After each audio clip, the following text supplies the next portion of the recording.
Hello friends, how are you? Fine, okay. જય Shri Krishna.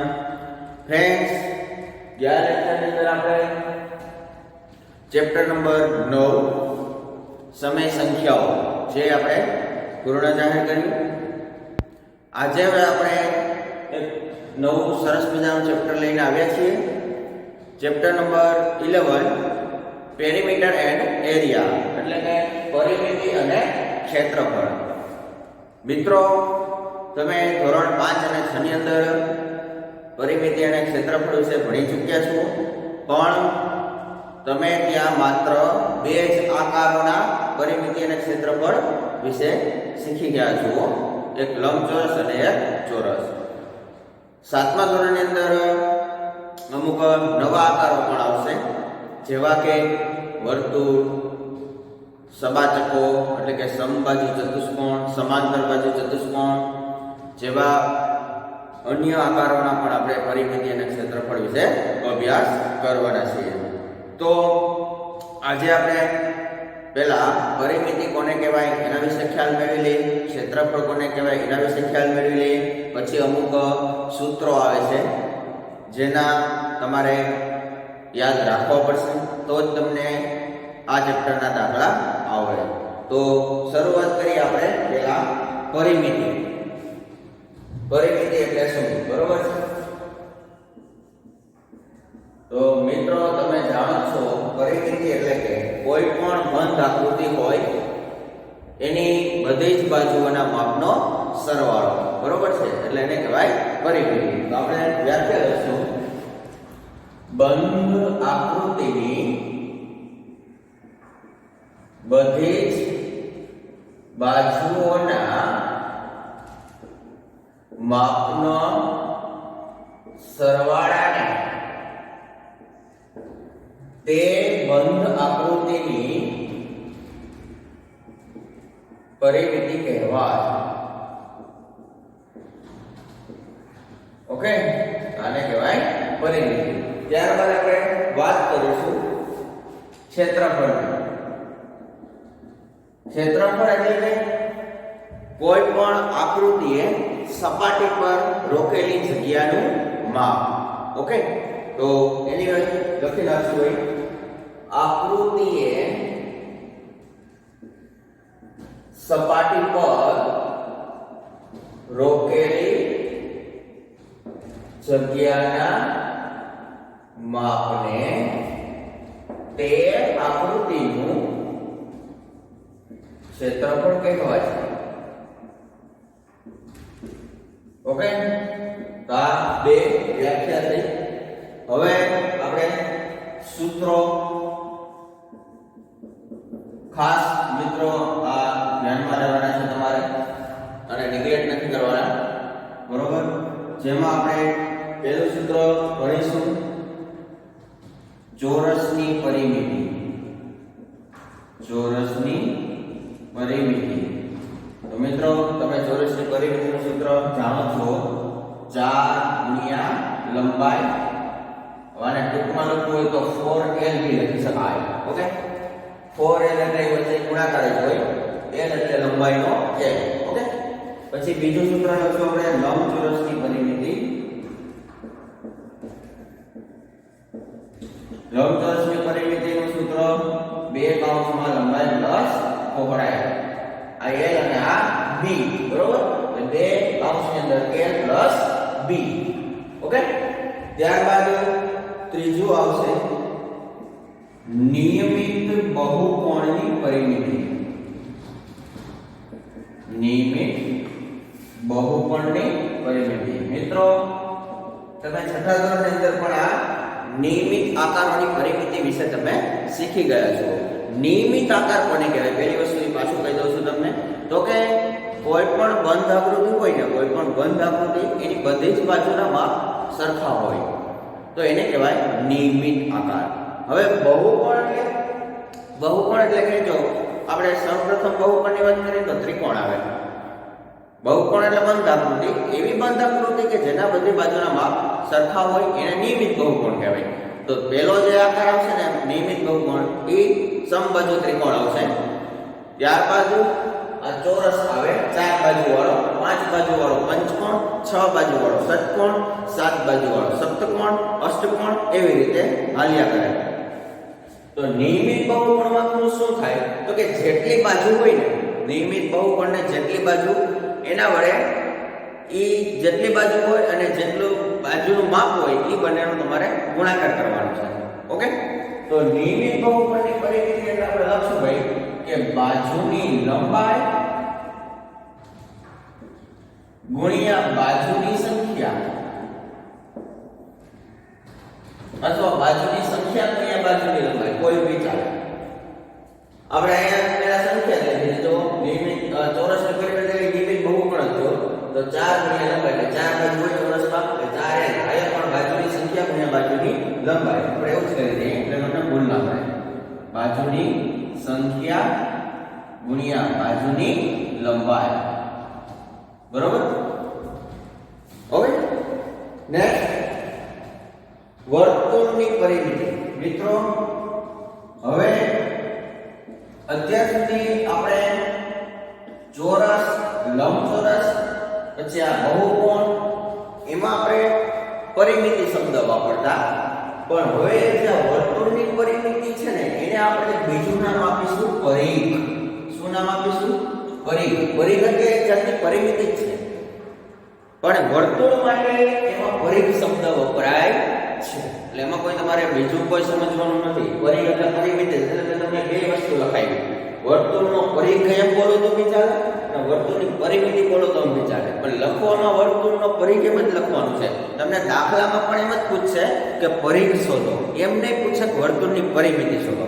Okay, તો વર્તુળની પરિઘનું સૂત્ર આવે છે 2, પછી આ જે નવો શબ્દ છે તમારા માટે એને કહેવાય પાઈ.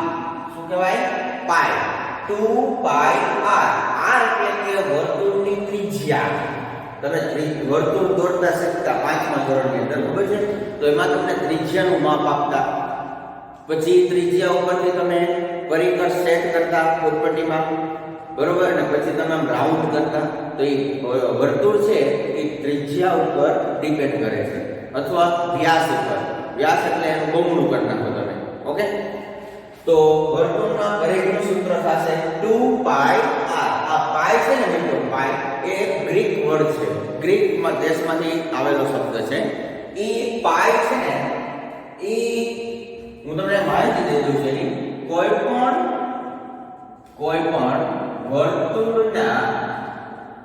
પણ વર્તુળના પરિઘ અને વ્યાસનો ગુણોત્તર છે. શું છે? કોઈ પણ વર્તુળનો પરિઘ અને વ્યાસનો ગુણોત્તર તમે લ્યો ને એટલે પાઈ જેટલો થાય. બરોબર છે? એ આપણે પછી જ્યારે ઓફલાઈન ભણશું ત્યારે હું તમને વધારે ડિટેલમાં સમજાવીશ. અત્યારે મેં તમને ખાલી જસ્ટ કીધું કે પાઈ આવ્યો ક્યાંથી.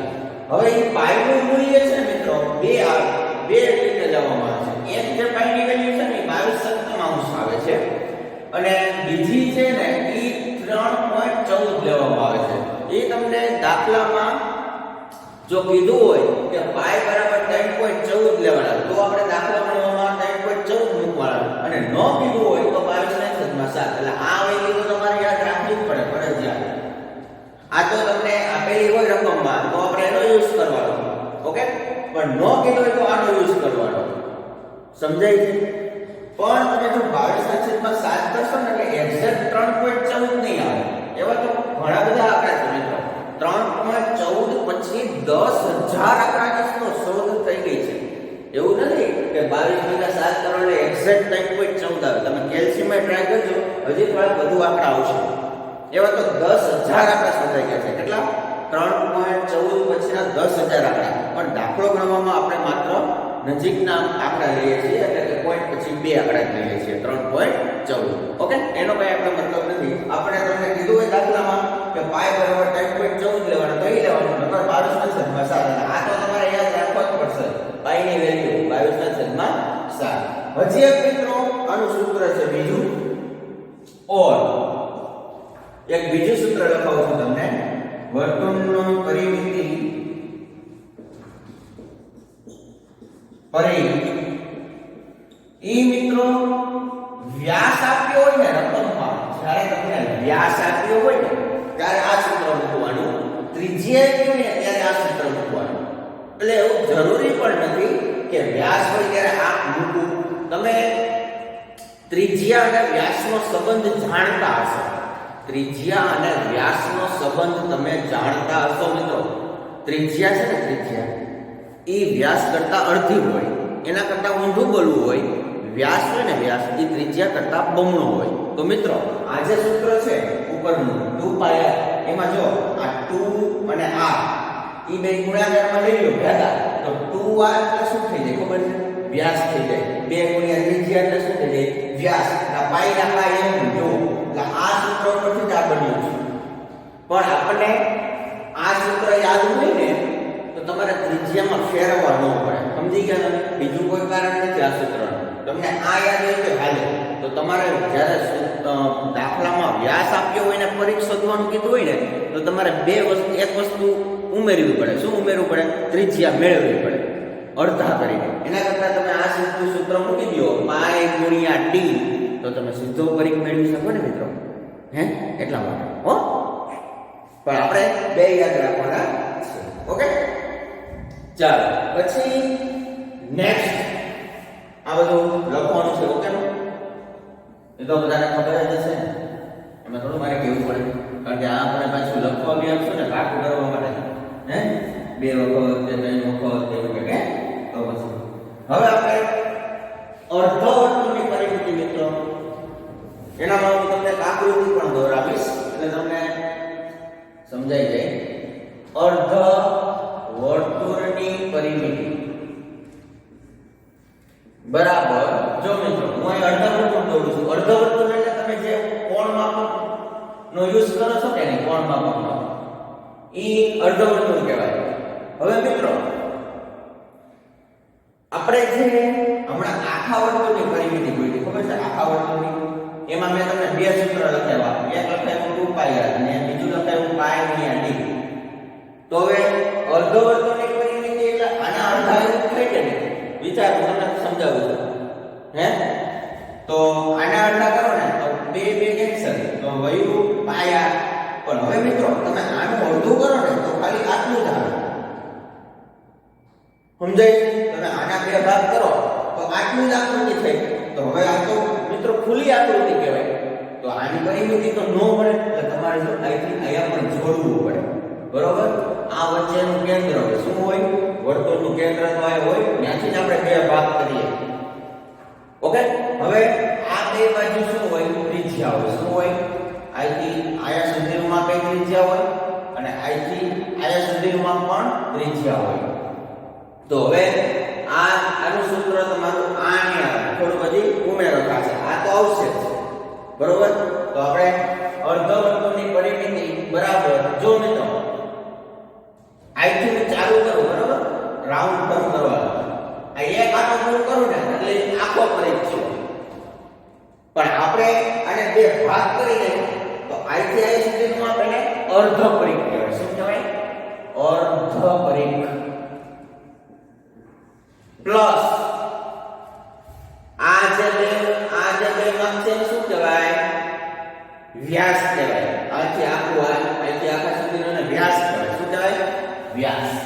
તો અર્ધવર્તુળની પરિમિતિનું સૂત્ર બનશે અર્ધ પરિઘ પ્લસ વ્યાસ. હવે અર્ધ પરિઘ એટલે તો પાયા પ્લસ વ્યાસ એટલે આખો વ્યાસ ને તમે d, પણ આપણે એમ કરી નાખીએ r પ્લસ r એટલે 2r. તો હવે તમારે આ સૂત્ર યાદ રાખવાનું છે. અર્ધવર્તુળની પરિમિતિ બરાબર પાયા પ્લસ 2r. ઓકે, આયા d શું કામ ન લખ્યું આપણે? નકર હું d લખી શકું, પણ તો તમારે જો આયા r છે આયા d બે જોઈએ. એના કરતા કોઈ બી એક જ રાખવાનું ને. એટલા માટે હો. ચાલો નેક્સ્ટ. હવે ક્ષેત્રફળ વિશે વાત કરીશું આપણે. બરોબર? આ પરિમિતિના આપણા સૂત્રો છે. બરોબર? હવે આપણે ક્ષેત્રફળ તરફ પરિણામ કરીએ. એમાં પહેલું સૂત્ર હું તમને લખાવું છું. ચોરસનું ક્ષેત્રફળ. ચોરસનું ક્ષેત્રફળ બરાબર લંબાઈ ગુણ્યા લંબાઈ આપણે એવું લખતા ને, પણ હવે આપણે l સ્ક્વેર લખશું. શું લખશું? માથે વર્ગ 2 ભાગ l નો વર્ગ, એને કહેવાય ચોરસનું ક્ષેત્રફળ. ત્યારબાદ લંબચોરસનું ક્ષેત્રફળ, જેને આપણે લંબાઈ ગુણ્યા પહોળાઈ કહીએ છીએ. ઓકે, l ગુણ્યા b. આ થયું લંબચોરસનું ક્ષેત્રફળ. ત્યારબાદ આપણે વાત કરીશું મિત્રો ત્રિકોણનું ક્ષેત્રફળ. ત્રિકોણનું ક્ષેત્રફળ. ત્રિકોણના ક્ષેત્રફળનું સૂત્ર યાદ રાખવાનું છે મિત્રો, 1/2 ગુણ્યા પાયો ગુણ્યા વેધ. તો એને આપણે આવી રીતના લખવું હોય તો પાયાને શું કહેવાય ખબર? b. શું કહેવાય? b. અને વેધને કહેવાય h. એટલે તમારે આ જ યાદ રાખવાનું છે, 1/2 ગુણ્યા b ગુણ્યા h. હવે હું તમને એક નાની આકૃતિ દર્શાવું છું. આપણે ત્રિકોણ લીધો ABC, જેમાં આ લીધો વેધ અને આ જે છે BC, એને કહેવાય પાયો. વેધ એટલે ત્રિકોણની ઊંચાઈ. શું? ત્રિકોણ આમ કેટલો ઊંચો છે એને કહેવાય વેધ. એટલે એ બેનો ગુણાકાર પણ એનું અડધું, એને કહેવાય ત્રિકોણનું ક્ષેત્રફળ. 1/2 ગુણ્યા b ગુણ્યા h. ઓકે, ચાલો નેક્સ્ટ સબાચકો. સબાચકો બરોબર, જેનું આખું નામ છે સમાંતર બાજુ ચતુષ્કોણ. સમાંતર બાજુ ચતુષ્કોણ, જેને ટૂંકમાં લખાય છે સબાચકો નું ક્ષેત્રફળ. એનું સૂત્ર છે માત્ર પાયો ગુણ્યા વેધ. એમાં 1/2 આવે નહીં, આની જેમ ખાલી પાયો ગુણ્યા વેધ. તમે બે લખાઈ લો, પાયો ગુણ્યા વેધ, પછી નીચે આપણે લખીએ b ગુણ્યા h. એની આકૃતિ મિત્રો થોડીક આમ ત્રાસી જેવી દોરવાની છે, બરોબર?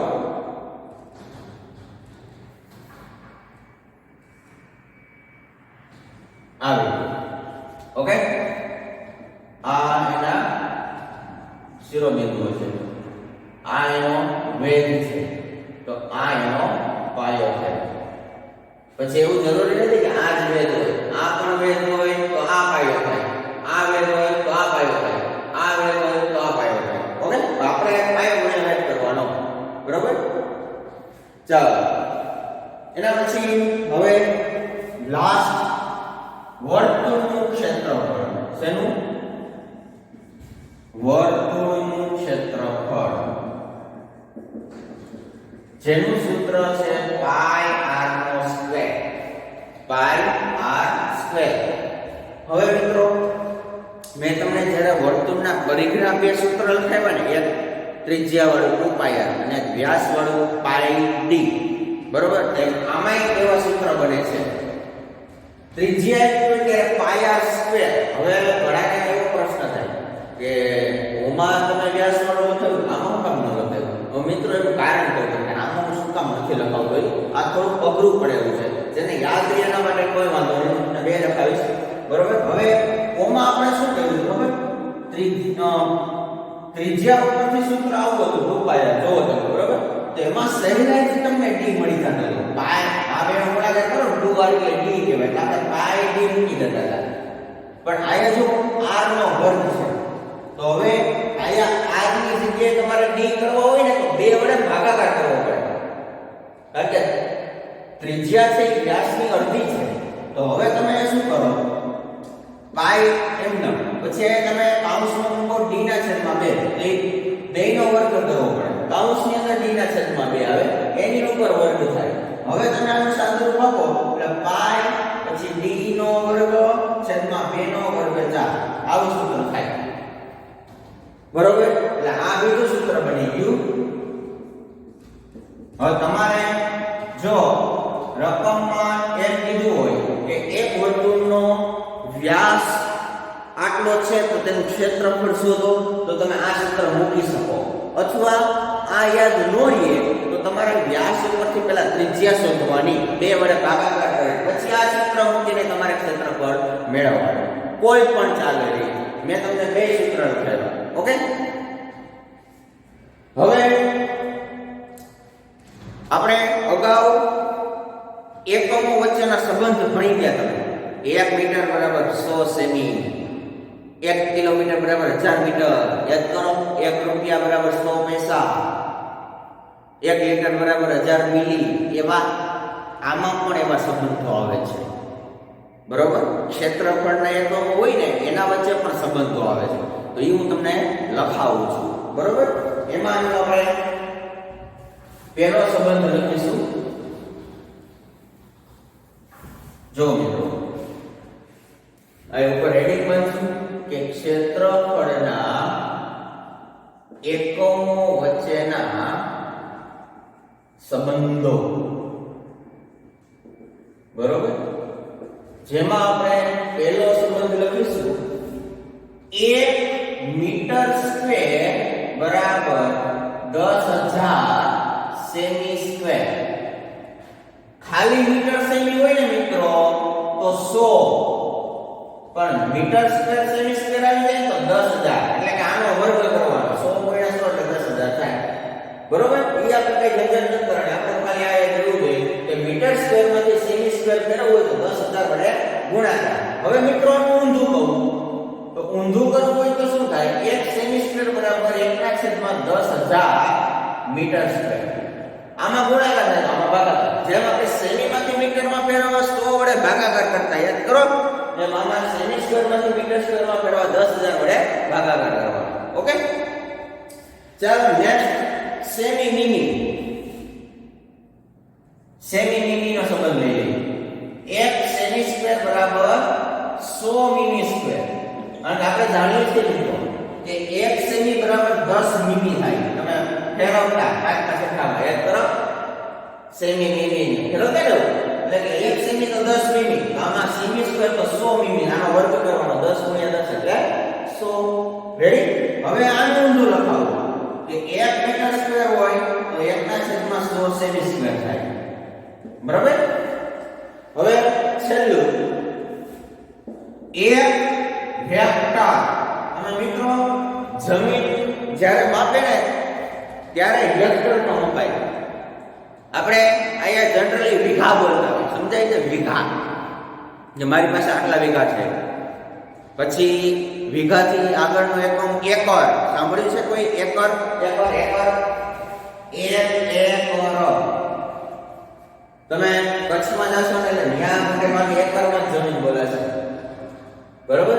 આ હેક્ટર ની શેમાં હોય? તમે તમારા વાલીને પૂછજો, એની કે જમીનની જે ઓલી ચોપડી હોય ને ખાતા બુક, એમાં હેક્ટરમાં જમીન હોય. પછી 7, 12, 8 તમે દાખલાનું નામ સાંભળ્યું હોય તો 7, 12 આપણે કઈ એવું ગવર્મેન્ટ કોઈ કામ હોય, સરકારી કામ, એટલે ત્યાં 7, 12 માંગે.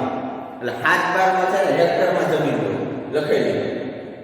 બરોબર? હવે આ 1 એકર છે એટલે 2.5 વીઘા જમીન. એટલે કે આપણી 2.5 વીઘા જમીન હોય ને એટલે 1 એકર કહેવાય. પછી હેક્ટર ક્યારે કહેવાય? હેક્ટર એટલે કે 6.28 વીઘા હોય ને, 6.28 વીઘા જમીન એટલે તમારી 1 હેક્ટર જમીન કહેવાય. તો આપણે એમાં વીઘામાં કેમાં કોઈ એકમ નથી લખવાનો. બરોબર? આ વીઘાની તો આપણે દેશી એકમ છે, ઇન્ટરનેશનલ એકમ નથી. ઇન્ટરનેશનલ એકમમાં હેક્ટર છે.